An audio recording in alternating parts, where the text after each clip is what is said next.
नमस्कार दोस्तों, स्वागत है आपका ब्राइट पाथ एकेडमी में, जहां हम English grammar, spoken English, translation और कॉम्पिटिटिव एग्ज़ाम की तैयारी को आसान भाषा में सिखाते हैं। अगर आप पहली बार हमारे चैनल पर आए तो चैनल को सब्सक्राइब करें, बेल आइकन को दबाएं ताकि हमारी हर नई एजुकेशन वीडियो सबसे पहले आप तक पहुंचे। तो चलिए बिना समय गवाए शुरू करते हैं आज का महत्वपूर्ण topic, simple future tense. Future simple tense, भविष्य सरल काल। पहचान की बात करें, वाक्य के अंत में गा, गी, गे, जाएगा, आएगा, होगा और करेंगे आदि आते हैं। वे वाक्य सिंपल फ्यूचर टेंस कहते हैं। पहचान के मुख्य संकेत रहेगा, वाक्य के अंत में गा, गी आते हैं। भविष्य में आने वाले कार्य का बोध होता है। विल और शेल का प्रयोग होता है। टाइम वर्ड होता है, जैसे tomorrow, next day, next week, soon, in future प्रयोग होता है। वर्ड में इसमें जो समय सूचक रहेंगे, टुमारो यानी कल, नेक्स्ट डे अगले दिन, नेक्स्ट वीक अगले सप्ताह, नेक्स्ट मंथ अगले महीने, सोन में जल्दी, इन फ्यूचर में भविष्य में, और आफ्टर वाइल कुछ समय, और लेटर बाद में। आगे देखते हैं सब्जेक्ट, विल, सेल, वी1 और ऑब्जेक्ट। ये अफर्मेटिव सेंटेंस में। नेगेटिव सेंटेंस में आएगा सब्जेक्ट, बी, सेल, नॉट, मूल क्रिया और ऑब्जेक्ट आएगा। इंटरोगेटिव सेंटेंस की बात करते हैं। विल और सेल पहले आ जाएगा, फिर सब्जेक्ट, फिर मूल क्रिया और ऑब्जेक्ट। नेगेटिव इंटरोगेटिव प्रश्नवाचक नकारात्मक में की बात करते हैं। सेल विल पहले आएगा, सब्जेक्ट और फिर नोट और फिर मूल क्रिया आएगी, फिर ऑब्जेक्ट आएगा। एग्जाम्पल की बात करते हैं। मैं कल जाऊंगा, I will go to school tomorrow.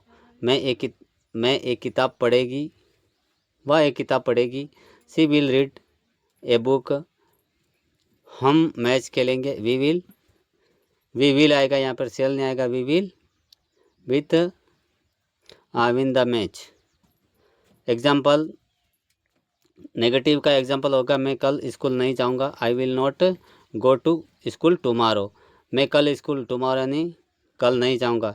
आई के साथ विल का प्रयोग होगा, बाकी सब के साथ सेल का प्रयोग होता है। वह किताब नहीं पढ़ेगी, she will not read a book. नहीं जीतेंगे, we will not win the match. अब इंटरोगेटिव नेगेटिव सेंटेंस की बात करें, प्रश्नवाचक नकारात्मक की बात करें, तो क्या मैं कल स्कूल जाऊंगा? We will not go to school. क्या वे, we will not go to school. Interrogative sentence, क्या मैं कल स्कूल जाऊंगा? I will go to school tomorrow. क्या वह किताब पढ़ेगी? She will read a book. क्या हम मैच खेलेंगे? Shall will with the match. V आएगा। इसी प्रकार से नेगेटिव इंटरोगेटिव सेंटेंस की बात करें, तो क्या मैं कल स्कूल नहीं जाऊंगा? Will not go to school tomorrow. यहाँ पर क्या हो रहा है, विल सब्जेक्ट, विल पहले आएगा, आई और फिर नोट आएगा, फिर गो टू स्कूल, यानी कि विल और shall, subject, not plus V one का प्रयोग होगा। विशेष बातें क्या रहेगी, आई और वी के साथ विल का प्रयोग होगा, सेल का नहीं होगा। और सेल का प्रयोग किसके साथ होगा? यू, ही, सी, इट, दे के साथ प्रयोग होता है। आगे बढ़ते हैं। Affirmative sentence. अफर्मेटिव सेंटेंस यानी सकारात्मक वाक्य। फॉर्मूला की बात करें, subject plus will, shall plus वी1 प्लस ऑब्जेक्ट। एग्जाम्पल में, क्या मैं कल स्कूल जाऊंगा? I will go to school tomorrow. साधारण है बिल्कुल। वह एक किताब पढ़ेगी, she will read a book. She के साथ विल का प्रयोग। हम मैच जीतेंगे, we will win the match. वे दिल्ली जाएंगे, they will go to Delhi. अब हमारी मदद करेंगे, यू विल हेल्प अस।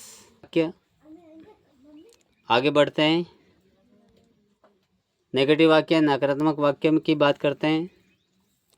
तो क्या रहेगा, subject will shall not V1 object,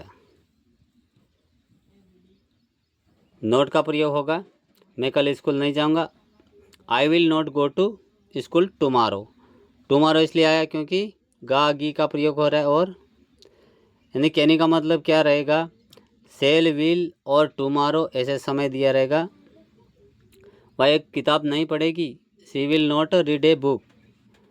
हम मैच नहीं जीतेंगे, we will not win the match. Subject पहले आया, फिर विल, फिर नॉट, फिर विन। आप हमारी मदद नहीं करेंगे, यू विल नॉट हेल्प अस। इस प्रकार से अगला देखते हैं। प्रश्नवाचक वाक्य में क्या रहेगा,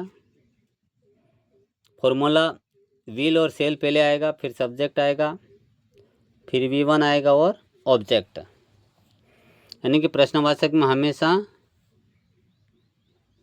सब्जेक्ट पीछे आता है। क्या मैं कल स्कूल जाऊंगा, will I go to school tomorrow. Will पहले आया, फिर सब्जेक्ट, फिर V1, फिर ऑब्जेक्ट आया। इसी प्रकार से अगला एग्जाम्पल, क्या वह एक किताब पढ़ेगी, she will read a book. She के साथ विल का प्रयोग, क्या हम मैच जीतेंगे, we will win the match. क्या वे दिल्ली जाएंगे, will they go to Delhi. क्या आप हमारी मदद करेंगे, will you help us. Will पहले आ रहा। अब अगला पढ़ते हैं अपन, दोनों एक साथ नेगेटिव इंट्रोगेटिव सेंटेंस की बात करें तो विल साल पहले आएगा, फिर सब्जेक्ट, फिर नोट, V1 ऑब्जेक्ट। कहने का मतलब यहाँ पर देख रहे हैं कि सेल विल प्लस सब्जेक्ट पहले, फिर नोट आएगा, फिर V1 और ऑब्जेक्ट। यानी कि जैसे एग्जांपल में, क्या मैं स्कूल नहीं जाऊंगा, will I not go to school tomorrow. इसमें याद रखना है, सब्जेक्ट विल और सेल पहले आएगा, फिर उसके बीच में नोट, V1, विल और सब्जेक्ट, विल साल, सब्जेक्ट, बीच में नोट, फिर V1 आएगा।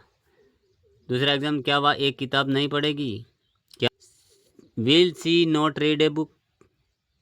क्या हम मैच नहीं जीतेंगे, will we not win the match. क्या वे दिल्ली नहीं जाएंगे, will they not go to Delhi. Subject साल विल, सब्जेक्ट, फिर नॉट। क्या आप हमारी मदद नहीं करेंगे, will you not help us. तो इस प्रकार से हमने चारों प्रकार के वाक्य 1 बाय 1 एग्जाम्पल देखा। आगे बढ़ते हैं। महत्वपूर्ण बातें क्या है इसमें, आई और विल के साथ सेल और विल का प्रयोग होता है। यू, ही, सी, इट, दे के साथ विल का प्रयोग होगा। वर्ब हमेशा फर्स्ट फॉर्म में रहेगी। विल नॉट बराबर वॉन्ट, यानी कि विल नॉट को वॉन्ट भी लिख सकते हैं। साल नॉट शांत भी लिख सकते हैं बोलचाल में। याद रखने की ट्रिक क्या है कि गा, गी, गे दिखा तो समझ लो सिंपल फ्यूचर टेंस है। छोटा सूत्र सभी वाक्य में देखते हैं तो छोटा सूत्र क्या रहेगा,